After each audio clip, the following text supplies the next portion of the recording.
Well, the foes of the president call themselves the resistance, as though he were a foreign tyrant, Vichy or something, and not the democratically elected leader of our country.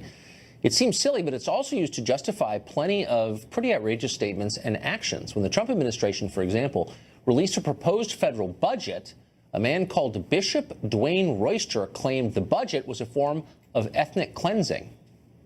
This budget, if I can be honest with you, it is an attempt to implement ethnic cleansing in this nation from people of color, but also poor white folk from whom the services being cut will be impacted the most.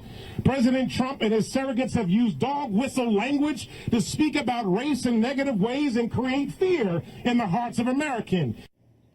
Well, that didn't make a lot of sense, so we invited Royster on the show to explain what exactly he meant. Here's part of what he said. You know, I don't want to be in the position of defending a budget that I don't like in a lot of ways. But it's outrageous for you to say he has contempt when you don't know that. You don't know that. It's unknowable. We can evaluate whether the policies work or not, whether we agree with them or not. We can't evaluate what he thinks because we don't know. And you cast this in racial terms. It is racial. How is it racial? It's absolutely racial. Doesn't this affect poor white people, too? Absolutely. Then how's it racial? Tucker, if we were to go back and take a look at Donald Trump as candidate up through all the actions Donald Trump has made in the beginning of his presidency, the actions that he has taken are very much racially motivated. They're very much motivated by faith. They're very much motivated by trying to make America white again, not just make America great again. How the hell do you look at this budget and say it's ethnic cleansing? It is ethnic cleansing. Believe you. It is. We're talking about taking $1.4 trillion out of Medicaid, making it so that people who struggle the deepest in this country are not going to be able to get the health care that they need. We're talking about taking $200 billion. Let me finish. They're talking about taking $200 billion away from SNAP benefits that are going to be able to help feed people in this country. We're talking about taking away more money. Hold on, slow down.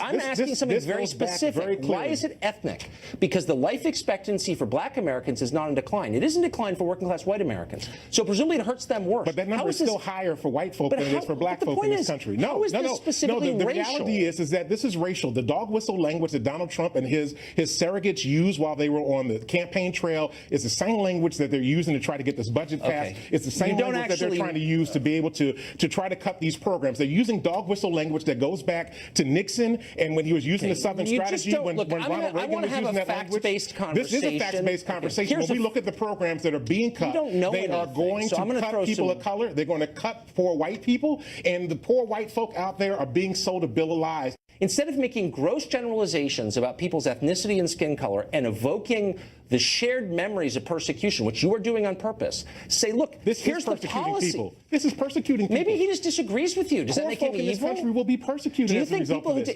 We're cutting the legal services corporation so people won't even be able to have a legal defense for themselves in this country. You're so overstating it that here's the problem. Here's why I think you're a bad representative for your faith. Because you don't entertain... You don't know anything about my faith.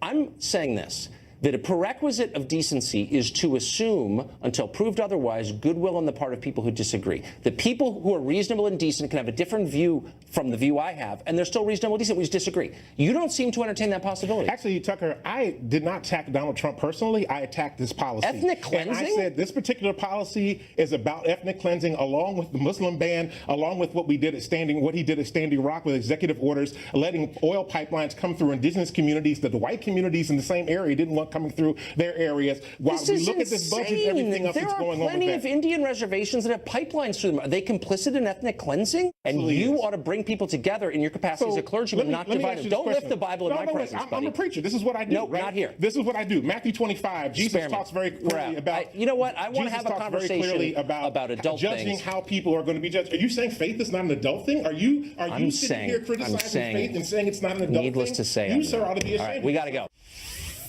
You may think Bishop Royster's statements were a little over the top, but by comparison to what we heard from Democratic strategist Jim Devine, they were tame. After the attempted assassination of Congressman Steve Scalise, Devine went on Twitter and said that Republican lawmakers deserved it for engaging in inflammatory rhetoric. He then added this hashtag, Hunt Republican Congressman. We invited Devine on the show, and amazingly, he came. Here's what happened next. Hours after 5 people were shot, including the House Majority Whip, you sent out a tweet that said, hunt Republicans. I mean, it was clearly a reference to the assassination attempt against Congressman Scalise. It's hard to imagine how you could justify writing something like that. in the immediate aftermath of the shooting at the Sandy Hook school, we've heard people say this is not the time to talk about gun violence. We've heard lots of things follow this. You know, this is a. No, but that's not what you were saying. You were encouraging gun violence. Wait, hold on. Absolutely no, not. You were encouraging absolutely gun not. violence. Absolutely not. I never encouraged gun violence, and I stated on my tweet. What did you mean by that? I don't put down condone that or paper. I'm talking about you, not some other paper. I mean, please. But this is what's been out there. This has been going on interested in what other people. We see stuff like this, and this is not an uncommon that's great, thing. but we're not. We saw. So your excuse apparently is other people have done it. That's not an excuse. Not an I'm here excuse. to ask you about something that you wrote, and why don't you explain it? Why did you write Hunt Republicans? Is that for too long, Republicans in this country have failed to distinguish the differences between politics and war. And a lot of Democrats have failed to see the similarities. So you guys either have to tone down the rhetoric or we have to step up.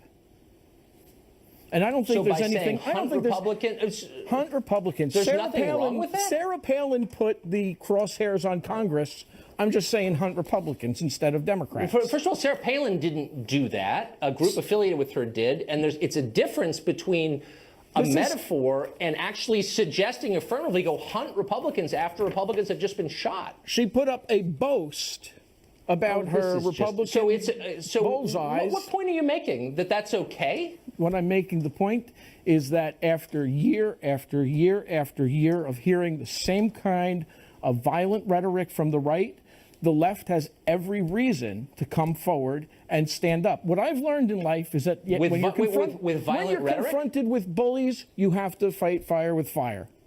You have to stand up to them. But my point is that when you put up obstacles to people voting, when you secretly plot in the Senate to repeal health care that's keeping 50,000 Americans alive, and you're otherwise erecting barriers to the democratic process where we have elections where the people that get the most votes don't win, that you should be shot? What happens is, no, but that is tyrannical government. Do you think that someone who tweets a line such as hunt Republicans or hunt Democrats ought to be allowed to have a gun as a gun control advocate? That's my question to you. It's really simple. What's the answer? Absolutely. I don't think that would in and of itself define them as a person who either broke someone the law going on to social media and advocating violence in the wake of a shooting. That's not a red flag or anything. Okay. It does not You're not much of a gun control guy, I guess. Shooting. Yeah, apparently not. What is your point? My point is enough is enough. So, if it's so it's time to take up arms?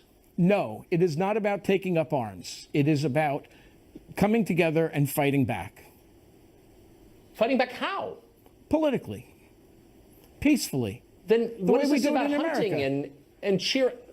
You know what? You're an unbalanced person, and I have to say, it's distressing that more Democrats haven't disavowed you